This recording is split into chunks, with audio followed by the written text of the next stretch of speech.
وفاة مذيع قناة الجزيرة الإعلامي الكبير جمال ريان، وهذه تفاصيل وفاته وآخر لحظات حياته.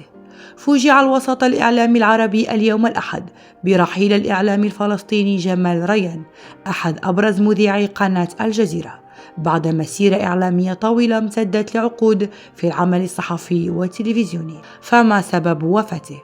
ولد سنة 1953 في طول كرم بالضفة الغربية، وابتدأ مسيرته الإعلامية في التلفزيون الأردني عام 1974 قبل أن يعمل في مؤسسات إعلامية دولية مثل هيئة الإذاعة البريطانية BBC وإذاعة كوريا الجنوبية.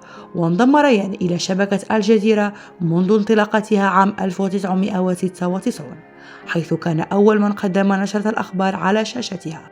وحول تفاصيل وسبب وفاته، كان الفقيد رحمة الله عليه قد أعلن مؤخرا عن توقفه عن الظهور على شاشة قناة الجزيرة إلى حين تماثله للشفاء، ومنذ ذلك الحين انقطعت أخباره، حيث ظل يعاني حتى وفاته المنية اليوم بسبب المرض دون الكشف عن طبيعته.